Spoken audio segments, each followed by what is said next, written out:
But call me maybe. That'd be a good punk. But call me maybe. Call me maybe. God, I'm gonna wake up with strep throat tomorrow. That's rock. So my buddy Keegan Taylor and I, when we were kids, that'd be part of our secret handshake. Today. Oh man, but yeah, this coffee is pretty good.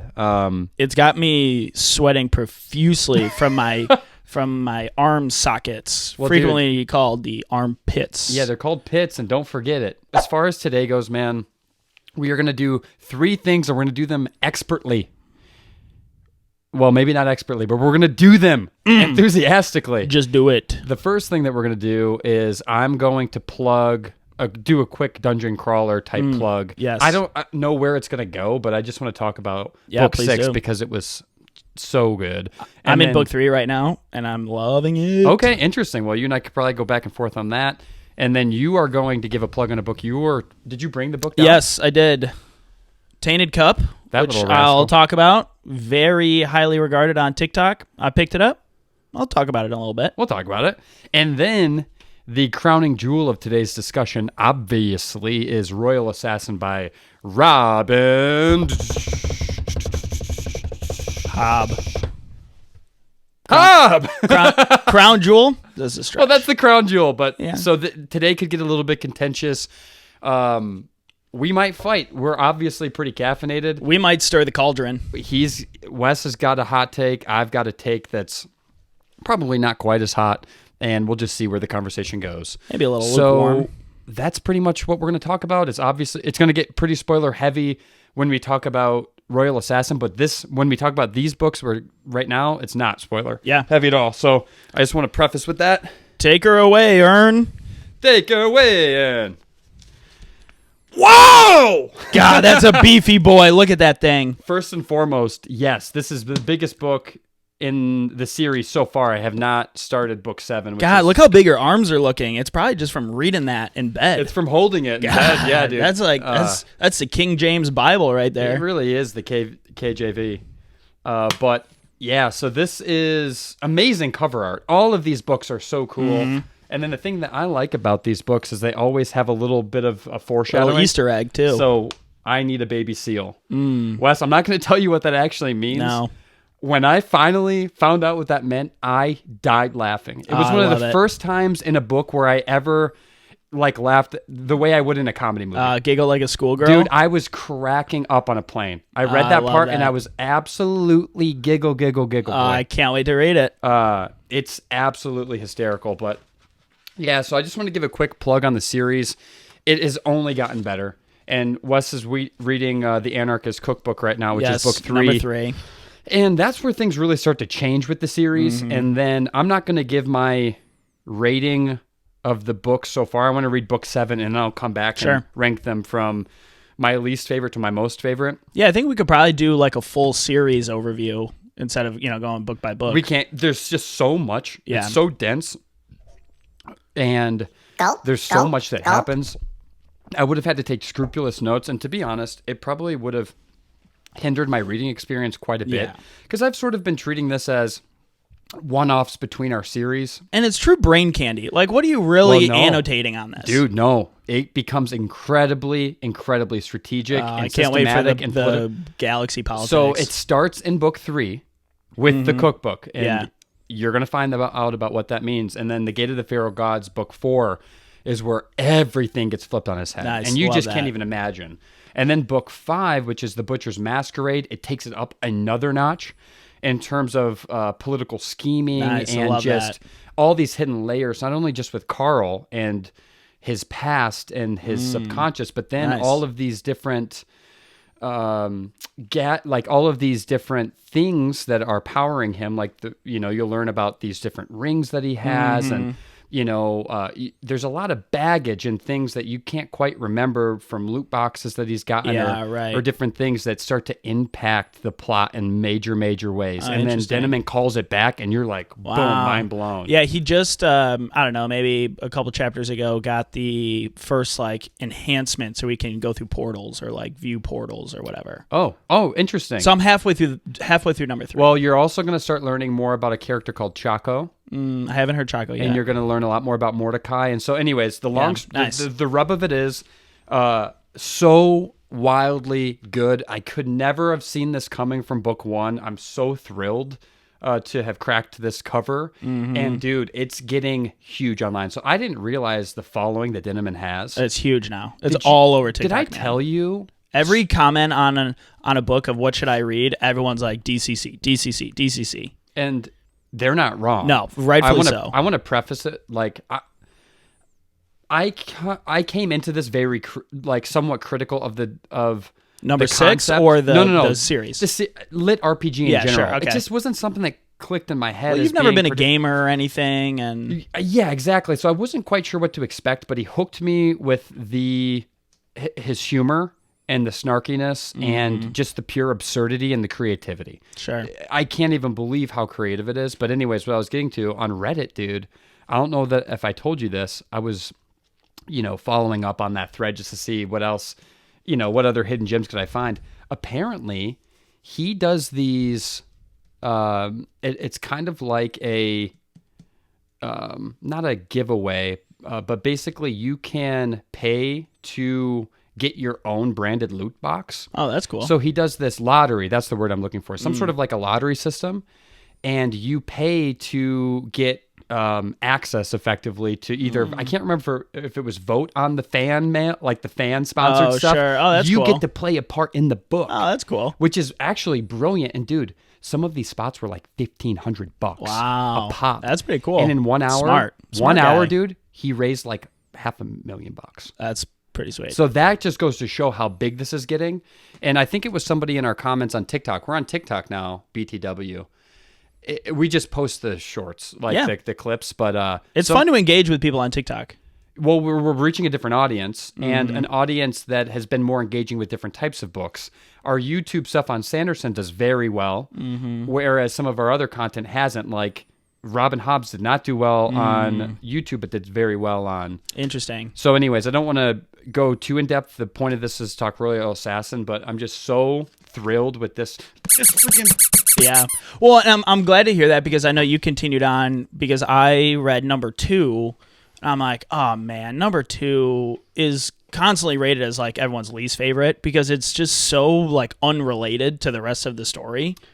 Well, so and maybe as you get more, it's probably less unrelated. But I just felt like it was so side questy that you kind of lost track. It was of a what shorter they were going book. through. Like it was definitely sort of a bridge book. But in my opinion, and I liked 2 better than I liked 3. And I'll let you make your own judgment on what you actually think. But anyways, Wes, would you like to go ahead and transition? And now that I'm thinking about it, I don't want to just bang the book on my head like that. No, I liked it. I liked it because you know what? That's what Carl would do. You're right. Carl's like, I gotta grind, and so I'm gonna bang my head against the book a little bit. Oh, yeah. So little rinser, started Tainted Cup. Trevi and I thought we were gonna maybe do this on a podcast, but after getting into it, I am liking it, but I don't think my fellow goblin here, Trevor, would. A big premise of this is based off of plants, and unless you're really into that, it's kind of hard to read, and not only is it based on plants, it's based on fictional plants. So you really have no concept of what they're talking about. You can't look it up. There's no fan art. So it's great from a fantasy perspective. It's really got a Sherlock Holmes-y detective storyline, but then there's also a very large mythical creature in there there's impending doom, and they haven't done a great job of tying it all in together, but I'm about 3/4 of the way through. I'm excited to finish it up. People on TikTok love it. It's fine. It's an easy read. It's a quick read. I don't know what my rating's going to be, but I would encourage you all to read it if you like a nice fantasy mystery Sherlock Holmes-y vibe. I haven't read the Jim Butcher series, which I really want to. I don't know if you can compare. Can you? I don't think you could compare the two, okay. but again, I've never read any of them. But based off of what you told me, I think I would love the Jim Butcher series, and that would put this to shame. Honestly, can you please start it as your next? Dude, I can't. They're never at the library. They're always sold out of Barnes and Noble. Like you can't get them. I know. I know. Wes doesn't like buying books off. No, Amazon. I do like buying on Amazon, but every time I go, to buy a Rinser book, I like to do it at Barnes and Noble. That's fair. But anyhow. I do too. I like to go and kick around a little bit. It just smells good in there. Everybody there is for the same purpose. There's always little kids running around. Do you get a coffee at the Starbucks in there? Sometimes, because I get a discount because I'm a member. Yeah. I'm a BNNM. Don't talk about BDM on here. BDM. Okay. I love a good BNM. So anywho, I on TikTok or on Goodreads is like a 4.4. Unless it really turns around, I'm coming in at 3.3. Okay, well that's interesting. But you've got all of the climax and falling action, so it looks like. So I'm excited to see where it comes around. Okay. I'm a plant guy, so that kind of tickles me. Plant guy. The plant thing tickles me. I just wish that I could look up what they're talking about. Yeah. Does it tickle you pink? Tickles me green. Oh yeah, tickles me green. I got a green thumb, but Tainted Cup aside, DCC aside. Let's talk. Royal Assassin. As far as the agenda and just sort of how we want to go through this, I don't think that it's necessary for us to do a play-by-play. I really just want to talk about 3 or 4 different major things in this book, mostly character-driven discussion, and kind of go from there. Before I do that, though, I do think it's nice just to get your overall feel. And I would like us to try and rate this book relative to our new scoring system. Yeah, love that. So are you down for that? I couldn't be more excited. Okay, awesome. So, Wes, do you just want to start us off with, overall feelings? Just a high-level feeling. It doesn't have to be Yeah, crazy. And I think I can sum it up with, it took me 3 months to read the first 50%, and then it took me 3 days to read the second 50%. And before I got to the 50% mark, there was about a 99% chance that I was not going to finish it. Yeah. I'm glad I did. I'm excited to read the third book. It seems like a daunting task, but I've made it this far that I'll continue to read. Hobb continues to have great prose, is a great storyteller. The pacing is just not quite it for me, and that's kind of the long and short of it. Honestly, that was a super good. That was a really good synopsis of your feelings. I thought you were going to come in a little bit more freestyling, but I like that 3 month to 3 day. I can understand the pacing. I think for me, this book reads a lot like the classic literature that I cut my teeth on, and so I am used to that sort of storytelling. And I remember when we filmed the book 1 in the series, Assassin's Apprentice, I made the comment, I wish this book was longer. And then I read this book and I think, I wish this book was shorter. I almost wish that the page counts had been reversed. Yeah. The way that she was setting up book 1 and introducing us to all of the fun little side quests he was doing as a child and meeting Molly and everything that reminded me of some of the beginning of Name of the Wind and, him... His coming of age type story. I wish I'm a sucker for coming of age, so I would have liked book 1 to be longer. Yeah. Whereas this book, it did. I would say nothing really happened for the first 8 chapters. It was 800 pages. It was okay. So it was a long book, and then I would say you didn't start to get any sort of true traction in the plot until probably the 8th chapter, which is where Kettricken gives that baller Braveheart level speech in front of the crowd to inspire the townspeople. Oh, yeah. If you can remember that. Yep. And that was where it started to change for me. And basically what had happened is she wanted to say, hey, this isn't like a hunt done in vengeance, but a collection of souls that need to be mourned properly. So I thought that it was setting her up to be this really incredible leader that I felt like the book really needed. And then obviously Fitzy gets his first kissy with Molly once he gets back. So for me, Sweetie Molly. So to me, that was where the book really started. But you had to frickin' wait and wait and wait, and it did kind of feel like it was dragging by. And then he was so sick at the beginning; it was mostly just him feeling sick. Man, how many texts did I send you? I go, if this guy's just going to keep whining for page after page, and every chapter takes you an hour to read, and I'm a decently quick reader, and I'm like, man, I've just sat here for an hour listening to this guy just moan and whine. And well, to be fair, he was poisoned viciously and was coming out of true malaise. I almost just rolled out of my chair from my eyes rolling. But like, I mean, God. I know. I wouldn't say that was my most fun beginning of the story either.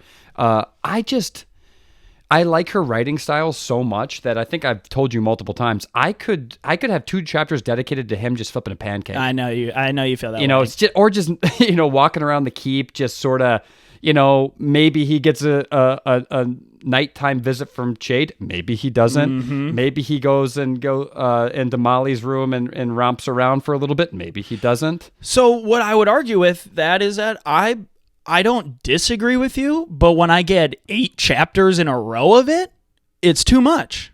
Mm-hmm. It's too much. Yeah. So I don't know. That's fair, man. And then I did so. Chapter 12 is kind of when you start to get Fitz pursuing Molly in a way that makes you realize that there's going to be something there. It's the scene where he attempts to break through Molly's window. Oh, yeah. I'm just reading some of my notes. And that was because he was trying to go through the door. And she would let him in. She kept shutting it. It reminded me of you and your pursuit of your now wife. Yes. How truly. Relentless. And I mean, he was not going to take no for an answer. So I did love that sort of Romeo and Juliet affair that had started. And she was so adamantly like, no, dude. And he busted through the door and she goes, if you come in, I'll scream. The guards will come. And he just responds, then you'd best put on tea for him. Yeah. He does have some good one-liners. So that was pretty good. And I did like that. Now, I'm curious what your thoughts were on the growing relationship between Fitz and Molly and how you think that relationship matured, and if you had any gripes or if you thought it was well played. I think you might be a little bit more of a sucker for that romantic storyline. It was hard enough for me to live it real time. It was hard enough for me to live it real time, wooing my now wife, to where like that's just not something that I care to spend hours and hours and hours reading about. And in fact, I don't think they touched on their relationship all that much. Do you? I mean, I thought that there were several chapters that were purely dedicated to his pursuit of Molly. And in fact, I would argue that I've read a couple of Reddit threads where people are like, liked this book, hated all the Molly parts. Well, did they hate the Molly parts because they didn't like Molly? Because they didn't like Molly, or because they didn't like the way that the relationship was developing? I think it was just, I personally thought she spent too much time on it. I get the sense that you didn't think that she spent much time on it. I felt like maybe she didn't spend that much time, but those were the chapters that slogged the most for me. So they just, are staying out in my mind. Well, here's what I will say now that you mention it, as far as real estate in these pages, what was talked about. I would have rathered maybe a little less on, it just kind of felt like Fitz was always trying to make Molly happy and she was never going to be, and just was kind of, never completely satisfied with the nature of that relationship to begin with. And so I didn't super love that, because it felt like she was, in addition to having a lot of Fitz complaining at the beginning, then you had a ton of Molly complaining, it felt like at times. I would have rather focused way more on Verity and gotten way more from him, not only when he was building the ships and stuff like that, but maybe even more on his journey that he was taking to the mountain people village, to talk to the Elderlings. I would have way rather leaned into that piece of the puzzle and gotten and maybe we're going to get more on that in the next book, which is why she was saving it. But I kept thinking, what's Verity up to? I wish I could know. Obviously, he was skilling that tenuous sort of skill attachment that he had to Fitz. He would slowly pop into Fitz's subconscious, and we don't exactly know how what he heard that Fitz was going through and how he might have impacted Fitz's he knew he was dreaming about Molly. He's like, dude, you got to stop dreaming about this girl naked because I can see her. And vice versa, though, with Kettricken, which is kind of weird. I guess kind of the last thing I'll say about Molly, at least at this point, unless it gets brought up, it could be that we're just talking about it right now. But looking back, I thought this book was a love story between Fitz and Molly, and the red ships were just like a background story. And that was not what I was in this book for. Fair. That's fair. I don't think I have, maybe Molly will come back up, but I'm just looking through here. What did you think about, let's talk about the Fool a little bit. I liked the Fool's engagement in this book quite a bit as a character. I really liked a lot of the sessions that he had with Fitz where he was basically saying, Fitz, you are the catalyst between so many different pathways that the future can go. And I like that he's this like soothsayer, future prophecy teller. I think on that part, one of the lines that's standing out to me is that the Fool says at one point, I'm typically able to see the start and end of things, but I see a million possibilities of everything that you touch. And partly because Fitz is just so kind of erratic in the way that he thinks.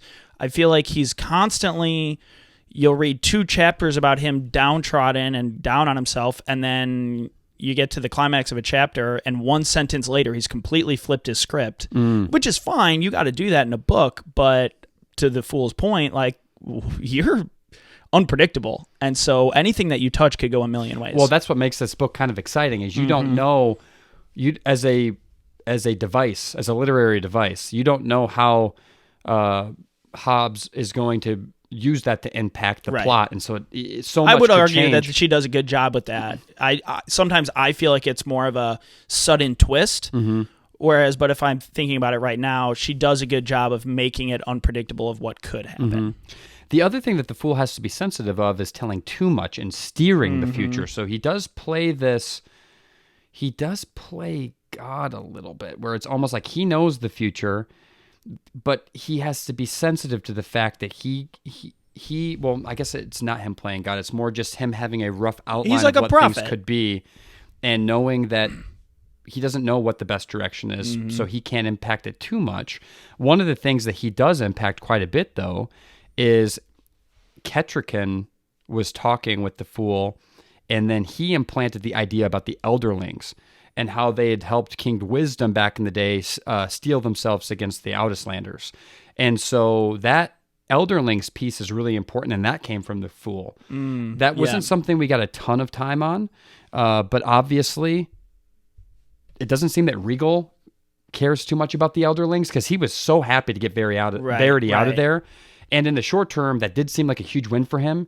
That quickly led to the demise of that kingdom and Regal's ability to buddy up with some of those other duchies, inland duchies, right? And very quickly take over control. And then obviously,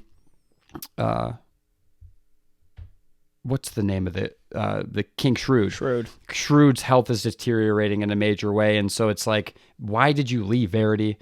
Obviously the king is in such a state of disrepair, and Regal is clearly clamoring for your spot. The Fool loves the king so much, and yet is the one that kind of implanted that idea to begin with, to get Verity to go and get the Elderling. Well, I think Verity's in an interesting place to where, one, I'm sure he genuinely believes that the Elderlings can be a realistic solution, but he's kind of on a last-ditch effort, man. He's losing his lifeblood here and there. He's got this beautiful wife, and he's got to kind of remake a name for himself a little bit. People have lost faith in him.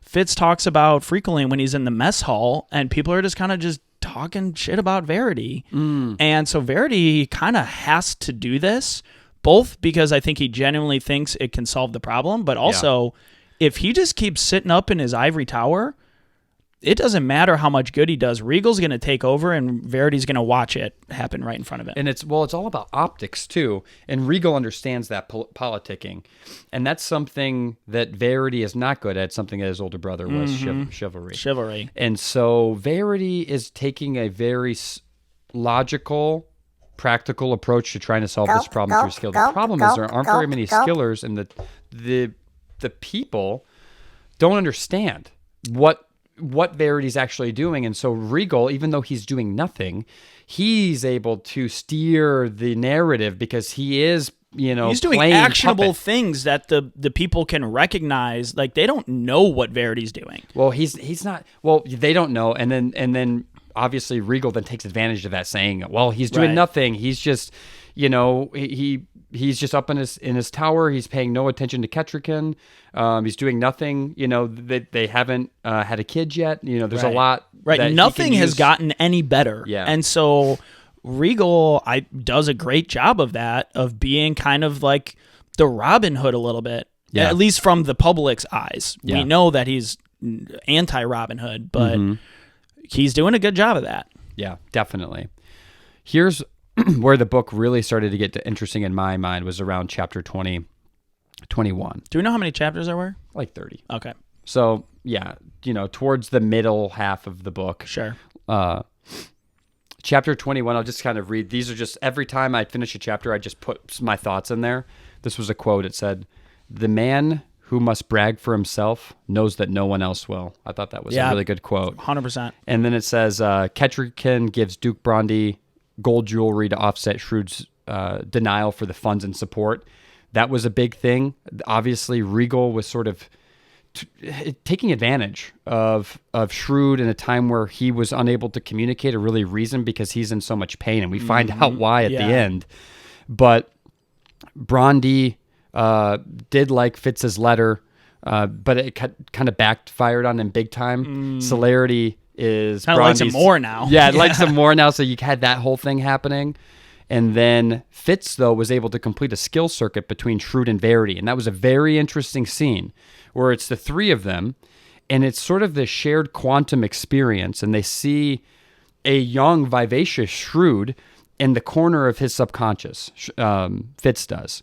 And he tells Verity, because Verity's off on his quest at this point, that Regal believes Brawndy to be a fraud, and that Brawndy is trying to secretly abuse them and is on the side of the Raiders. That's the narrative he's trying to create, which is why they're going to defer aid to Brawndy, which is a big issue. And then Serene and Justin attempt to skill inside of Fitz's weakened brain. And then Night Eyes comes to the rescue and uses that skill bridge to attack the shit out of Justin. Well, doesn't... he uses it's like Fitz combined with the wit. becomes Night Eyes.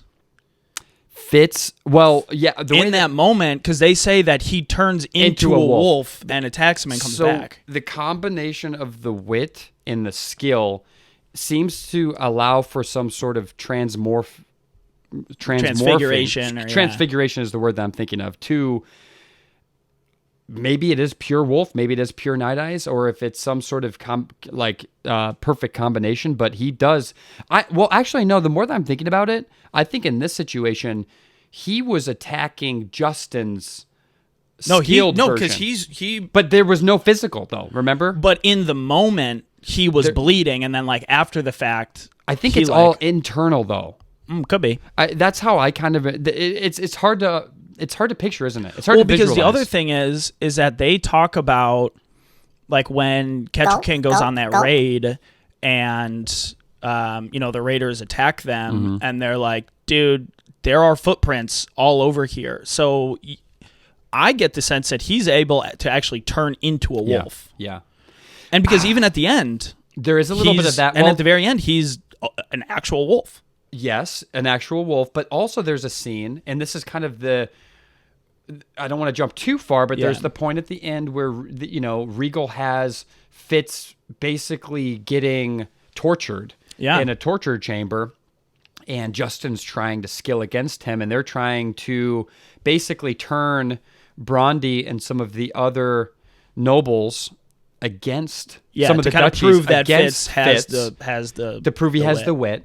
And then someone saw Fitz as a wolf in one of the earlier raids. Yeah, that's what I'm That's talking what about. you're talking Yeah, about? yeah, yeah. Okay, because that's when he went berserker mode with the axe, and he had been trained with an axe. Yep. And when he gets into a fighting situation, he just goes feral. So Yeah. obviously, yes, maybe he does turn into an actual physical wolf, but not always. He can still Yeah, fight. sure. It seems like he can still, up to a point, fight with enhanced capability, strength, sense of smell, visual acuity, etc.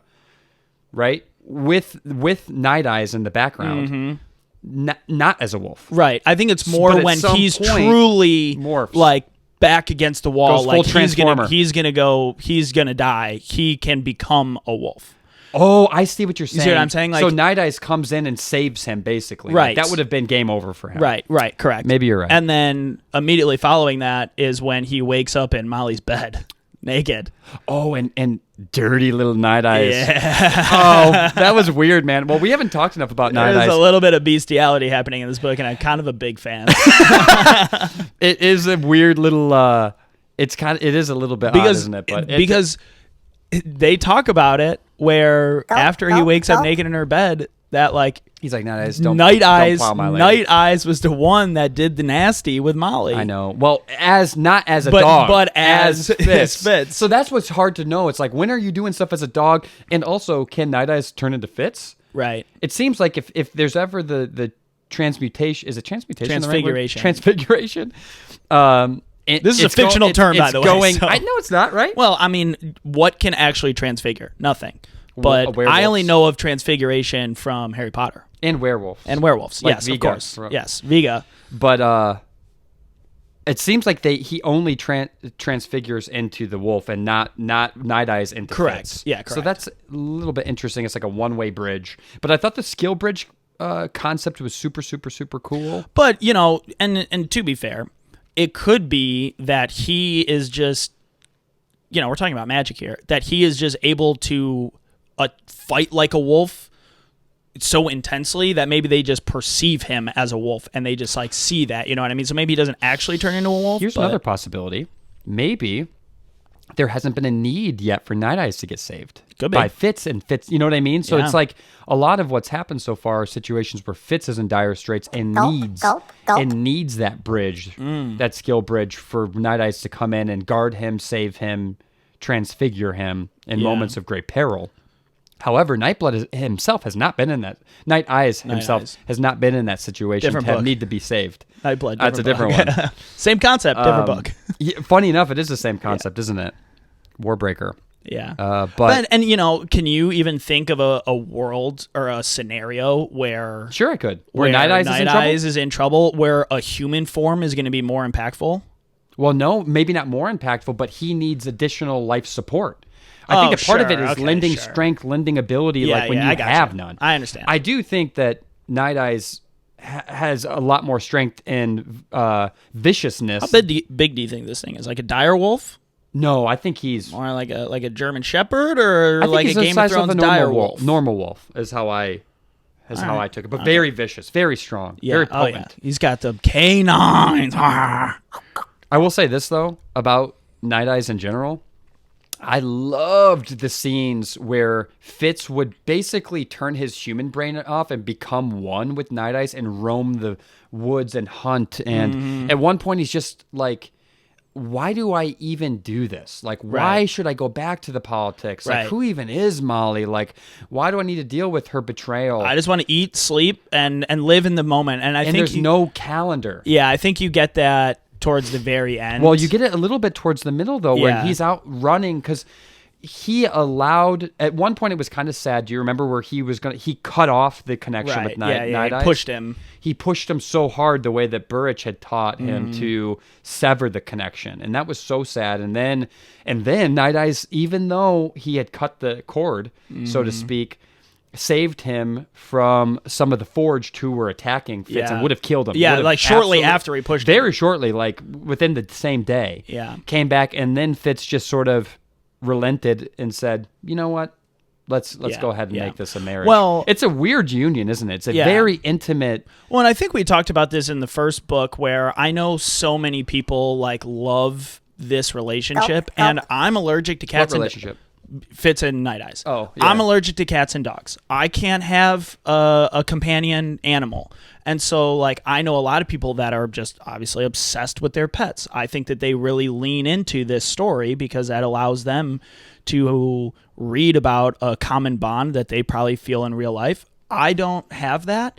So while I like it, if it wasn't for Night Eyes' humor in this and popping into Fitz's brain, I could take or leave Night Eyes completely. Interesting. Yeah, that's... The humor is the only thing that makes me love the relationship. And I wouldn't say he does the humor intentionally. It just comes across as funny because he's thinking like a dog. Well, and it just comes out of nowhere. He's thinking like a dog. That's the humorous part is, just chimes in. He's just a dog. Yeah. He's, and so I do think she captures that pretty well, Hobb does. Yeah, no, I would agree. Just... Yeah, just how would you if you were thinking from the paradigm of a wild animal who's bonded and can now speak and can hear everything, language, and can hear and feel everything too. Right.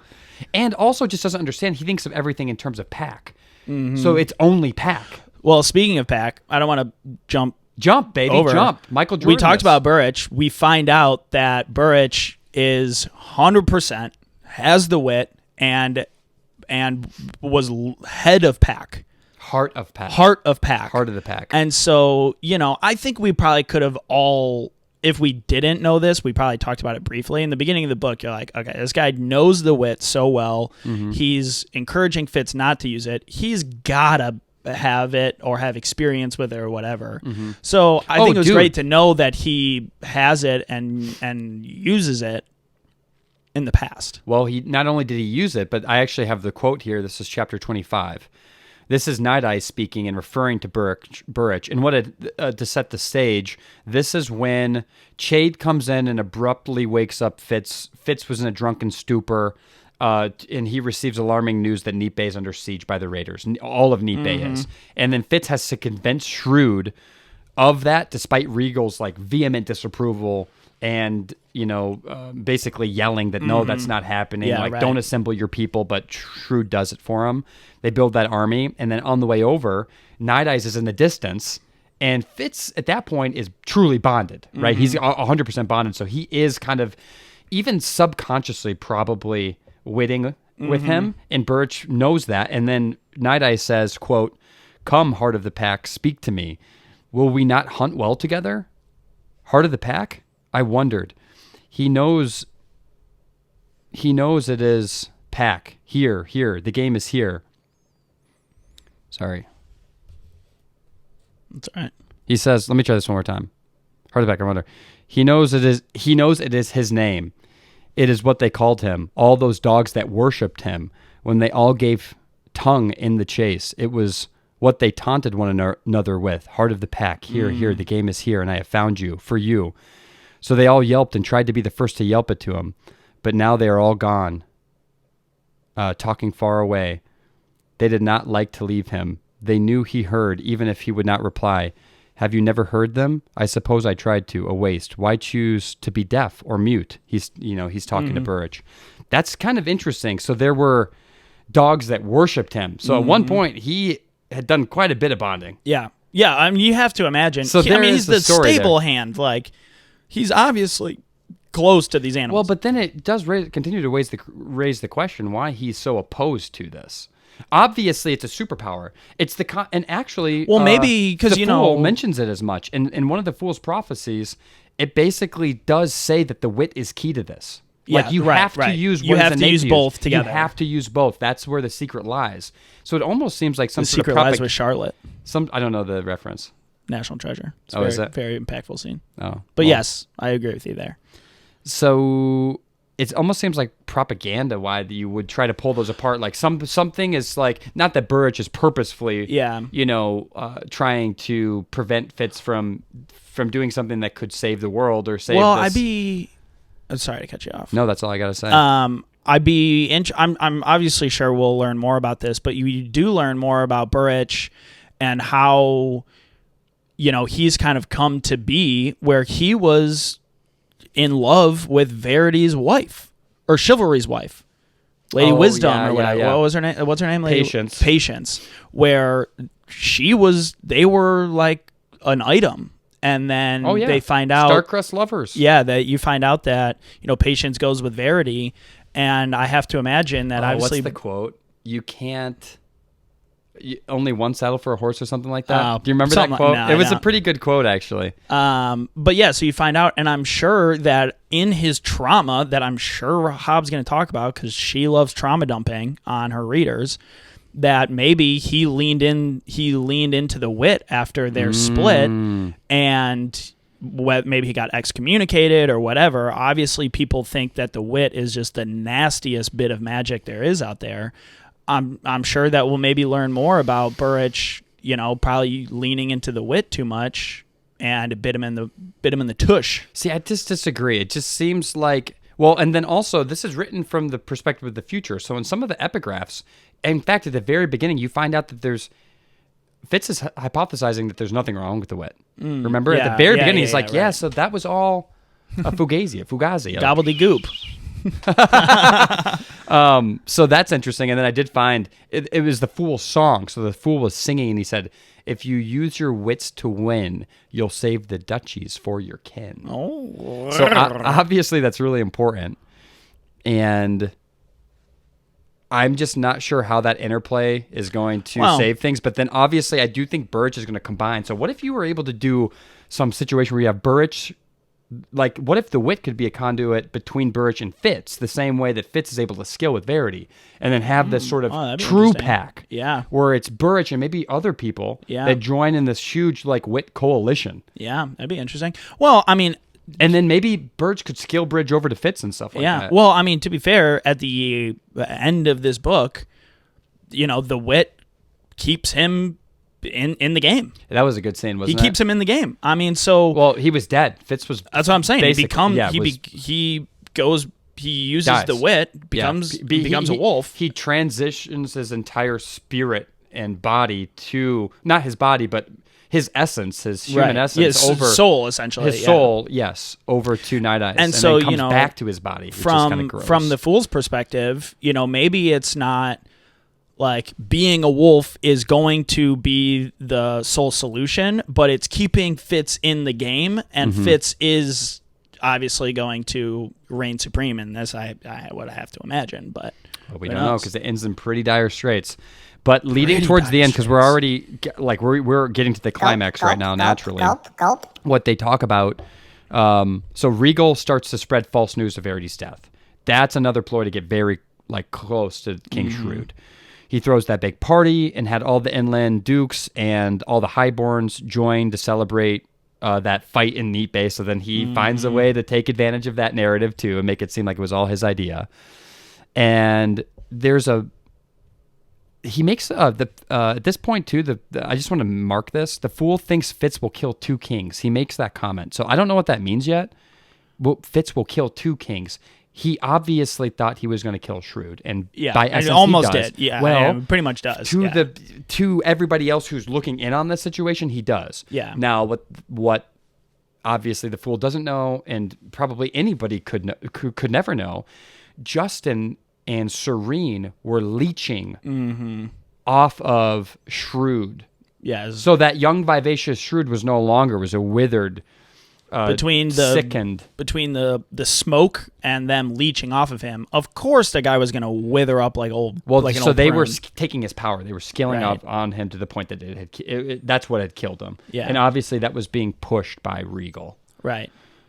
Well, and then the guy that was, his servant in his room was kind of slowly poisoning. That guy was just His name was Walter or something. He just had the most basic, or Brandon. He just had the most basic name. I'll find his name here. He was kind of a douche.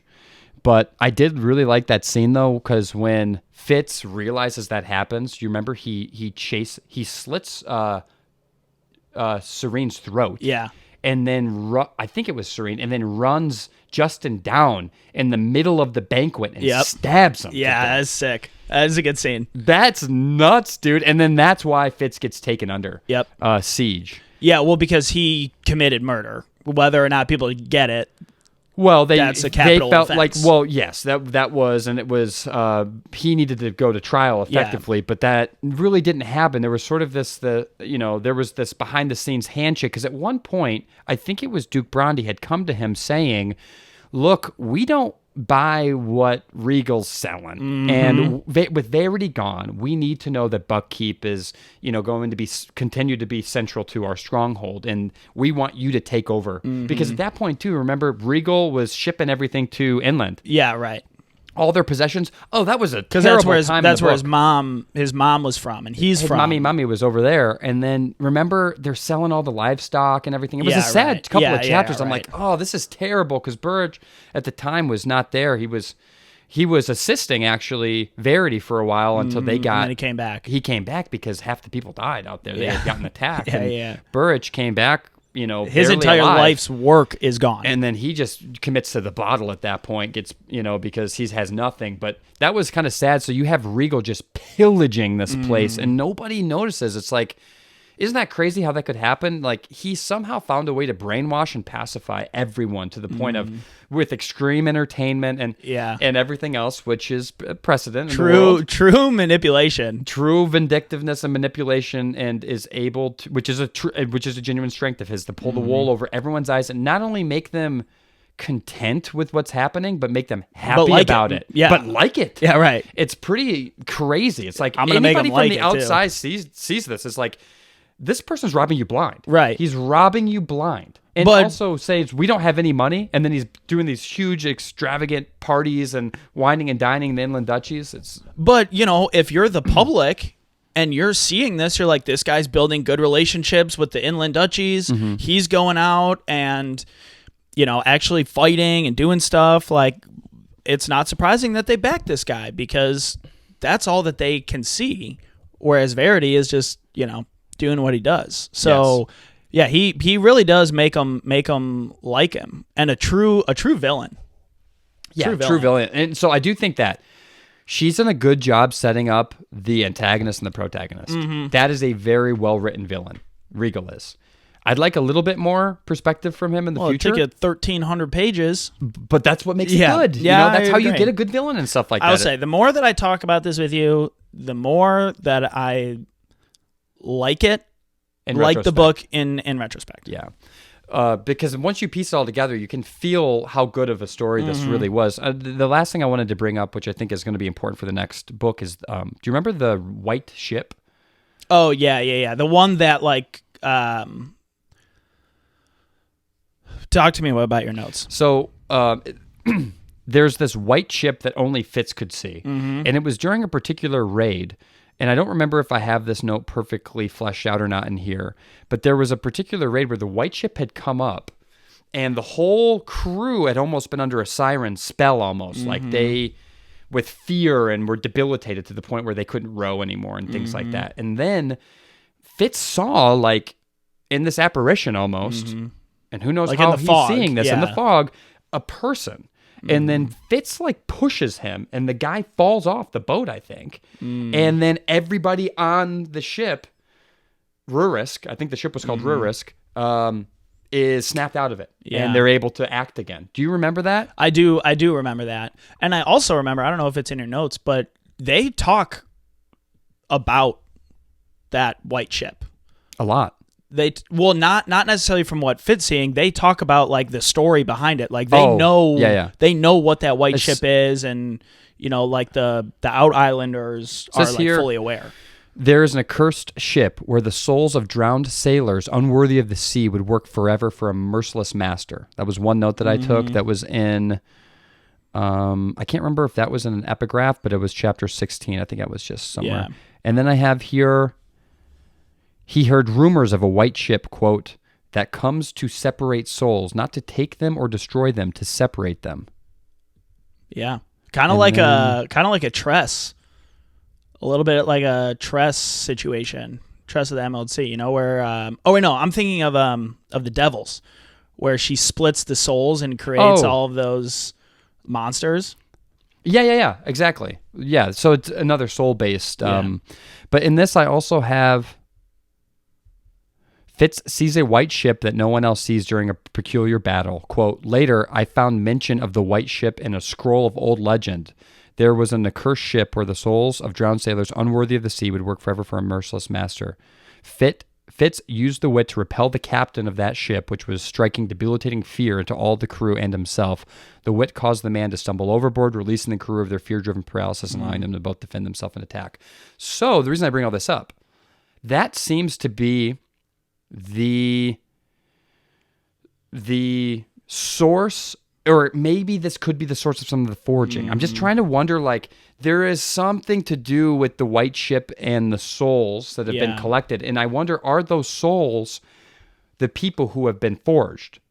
Is that why they're walking I think that's dead? Because they're alive, but they have no soul. They don't feel love. They don't feel sadness, So whatever. There's maybe their crew, they're being indentured servants on the ship. Well, and the white ship shows up again at the Battle of Neat Bay, briefly. I think that's the scene here that I'm talking about potentially. Oh no, so I think, or maybe that was no. before. So the they first were on time their way they're to on the Neat Bay. Rurisk, he sees them, and then they come back, and then once Neat Bay is being attacked, they go again, and I think he might see him. It could be the same, but you could be right about that. But I'm trying to see if there's anything else here. Oh, I do want to say this. This was kind of interesting to me, and I'm curious what you think. So, as Shrewd's dying, Shrewd died in the Skill River. So basically, what had happened was, Fitz went to get Shrewd to Burrich and to start the trek to hide. Yeah, they were going to Shrewd smuggle announced him out. he was ready to die. He was going to smuggle him out. He said he had Fitz skill to Verity in an attempt to explain everything to him. That he knew Regal was a snake and not complicit in any of the connivery, blah, blah, blah. But Shrewd died in the Skill River after saying, quote, son of my son, blood of my blood, in my own way I have loved you. My king, my young assassin, what have I made of you? Have I twisted my own flesh? You do not know how young you still are. Chivalry's son, it is not too late to grow straight again. Lift your head, see beyond all this. So there's two things I'm struggling with. He says, my king, period, my young assassin. He's referring to Fitz as a king, my king. That's what he says to him. And then he says, have I twisted my own flesh? You do not know how young you still are. That is a weird thing to say. And then he goes, so he says, son of my son, blood of my blood, in my own way I have loved you, my king, my young assassin. Do you know how young you still are? And pretty much, and Verity is like in this stream of consciousness at the same time, right? He's in the Skill River as well. Right. Yeah. But I think that Shrewd is saying this out loud. Well, yeah, okay. As he's about to die. Or it could have been in there too, and maybe Verity also heard it. But that is just an interesting line, and he refers to Fitz as my king. And then about how have I twisted my own flesh? Maybe he's referring to how have I twisted my own flesh as not knowing that Justin and Serene were leeching on him. That could have been it. Well, or how have I not done more? How have I not done more for you? He's referring to Fitz as his own flesh, saying, how have I twisted it into this diabolical How have I machine? made you to what you are today? How have I made you? Okay, so that makes more sense. But why does he call him my king? Could be more foreshadowing. Remember the fool said you're going to kill two kings. Right. Not that he would kill himself, but maybe he could, and he could potentially inadvertently kill Verity, or somehow maybe Verity he could kill or himself, what if Verity at some point has to give Fitz all of his strength, and he's like, "Oh, you're the guy now. You're the guy now. You're the guy now." And so then he would potentially have killed Shrewd, and then maybe to the public killed Verity, but. You know, Verity maybe just might relinquish all of his strength to Fitz, because Verity's got not much left to give at this point. Well, we don't. It seems like you can bounce back. I think he can bounce back. He's getting addicted to the skill. He's getting addicted. His public perception is trash. Bad. Trash monkey. So unless he brings these elderlings back and rides in on a white horse like Gandalf, he's kind of like not a main player of this game anymore. And so I could see in his mind where he's like, look, if it comes to it where you're dead or I give you my strength, I could see a world where he, dies or sacrifices himself to give Fitz. I'll say this. Verity is not the reason I'm continuing to read this book. And so if he does, I would like for him to get more page time, though, because I do think I'd like for his relationship with Kettricken to continue to bloom. Yeah. I'd like to see her leadership continue to develop. And I'd like to see Verity proud of Kettricken. Yes, that'd be nice, because I do think he's becoming more proud of her. And then it happened when she was able to, after the raid, command that crowd. Yeah, she completely commanded that crowd, and I think he might have saw that through Fitz's eyes at that point. He saw it through skill. Yeah. So when he comes back from visiting the Elderlings, I do think there's going to be a much deeper reckoning there. Yeah, and it could be interesting. And then also you have to remember, I'm pretty sure Kettricken can skill or wit, or one of the two, because Fitz mentions it a couple times that she's kind of got something. When he is sitting with her and she's just like knitting. Gulp. She goes tranquil. Yeah, right. She like meditates pretty much, but he can feel this just like slight skill, whether she knows it or not. She doesn't know. Like her skilling, she's viewing it as meditating and being at peace, whereas he knows what the skill is, so he's probably recognizing it as the skill. See, that's interesting insight into this magic system, isn't it? Yeah. Because now that kind of makes that feel kind of personal. Like, what if there is this sort of magic system where within your own body, within your own consciousness, there is this sort of tendril that you can pull on that could get you out of that body. Well, it's interesting. We talked about, the scene or the multiple scenes where Fitz is running with Night Eyes and talking about being extremely present and the magic that gives you from an inner peace perspective. Now, Kettricken is essentially doing the same thing in human form. She's able and to tap into that force, and this force almost feels like this infinite expanse and a parallel realm. I don't know if it's a physical realm or some sort of quantum realm, or if it's completely. It feels psychedelic. Well, almost. man, I mean, if you've heard anybody talking about true transcendental meditation, that's exactly how they describe it. Well, that's what I'm saying too about like this. That was an interesting insight into this magic system where it feels accessible almost. Right? It almost feels accessible when you can have someone meditating transcendentally, and Fitz having been born with this sort of ability to naturally dip into that state, with just based on his bloodline being pure or he just has some sort of innate ability to do it. So he's watching her saying, oh, you can do this. Right. But I think at some point anybody could do it. Anybody could skill. Now you had to have bloodlines, but there was also in the epigraph some discussions around anybody actually being able to access this. Some I think are more prone to it than others, and you need to be taught a lot of times. But Kettricken is getting there on her own just through meditation. So that was just a fun realization to me that made me feel a little bit more closer to the magic system. Yeah, no, that's a good point. So I'll end with a couple of favorite quotes. Lay 'em on me, baby. One of this, I thought this was so good, and I can't remember who said this, but it says, quote, it might have been Burrich. I have found the old adages to be true. One can only walk so far from one's true self before the bond either snaps or pulls one back. I am fortunate. I have been pulled back. I will walk once more in trueness to myself. Fitz Is that after he probably comes back and all the animals are gone? I think it's Burrich coming back at the very, very. It says chapter 10, actually. I don't know what. Yeah, chapter 10, pages 208 to 209. But I just thought that was a cool mental image. One can only walk so far from one's true self before the bond snaps or pulls them back.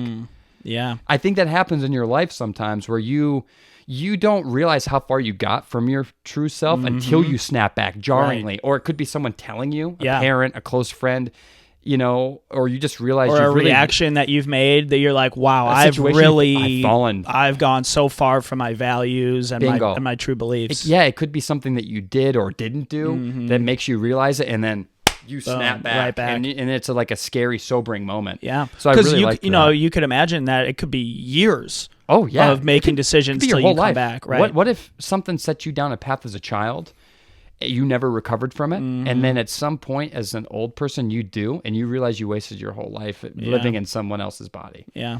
That so that just really hit me about that sort of rubber band effect. It's also funny because Burrich can barely walk to begin with. Yeah. Another one I liked, it said, this was Burrich to Fitz. I'm proud of you.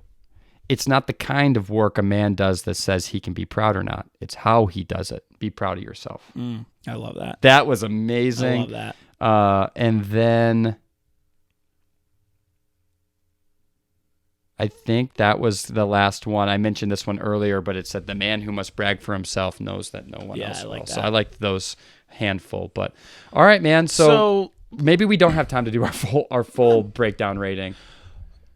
I mean, if you want to, great. If not, I think I don't think it's going to change anything for me. At a high level, I like the prose. Just hit me with a number. I think, all in all, this conversation aside probably would elevate my rating. Coming into this, I'm a 3.2. No, you're not. I'm a 3.2, man. Wildly I'm a 3.2. So I almost Goodreads, DNF'd you give it. this a 1 star? I think I gave it a 2. I might have given it a 2. So you're probably closer. So to I might be like a 2.9, 2.9, out of 10. Is that what we normally do out of 10? But if you did a 2 I'm a 6.4. Okay, amazing. 6.4. I thought you were saying you were a 3. No, I'm not a 3 out of 10. No, I'm a 6.4. Okay. I'm a 6.4. I think Thank you for I clarifying. either gave it a 2 or a 3 on Goodreads. Again, man, even though the ending brought me back, I was seconds away from not finishing it. And I will say I need closure on this because I've invested tens of hours into both of these books. Yeah. But you said that what's going to keep you reading is more about Verity. What's going to keep me reading is I want to read the Live Ship Traders, the next series? trilogy. Oh. Like everybody says like that is such a fun book. That is just filled with good characters. The pacing's better. It's exciting. You've heard me talk. I'm not big on like naval, like big books that are just centered around ships. Mm-hmm. But I want to read that trilogy at some point. Well, that's fair, man. 6.4. Okay, you give it a 6.4. I think the ending, this was a very exciting climax for me.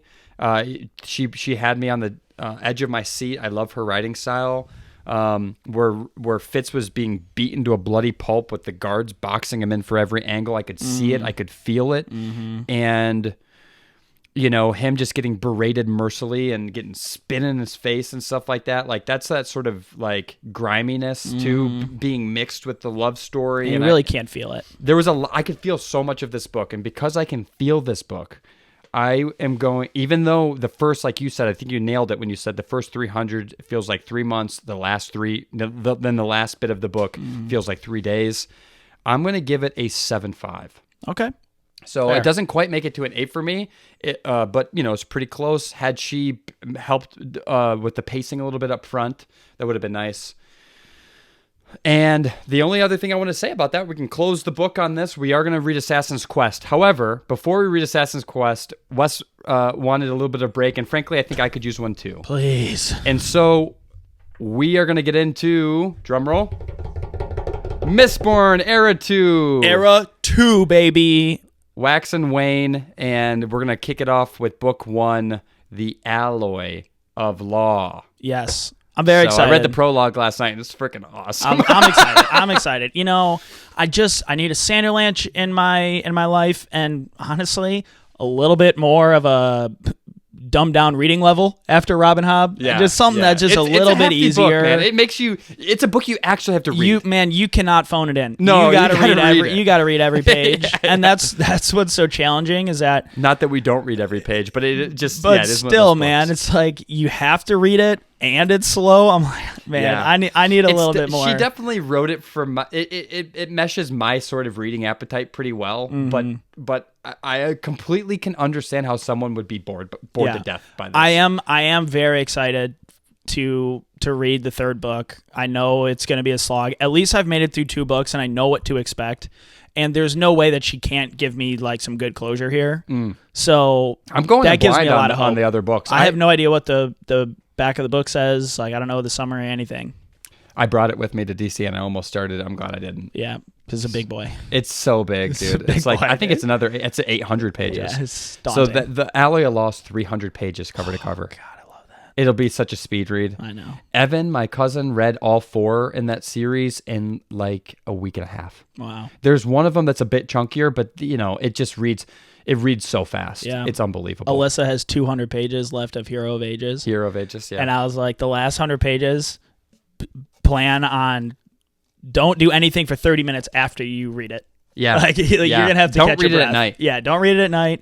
Set aside time to read all 100 pages slowly, and then 30 minutes afterwards to catch your breath. Yeah. Well, cheers, man. Cheers. Another good podcast in the books. Yeah, better than I expected. All right, Plot Gobblins. Goodbye, kids. Till next time. Next time.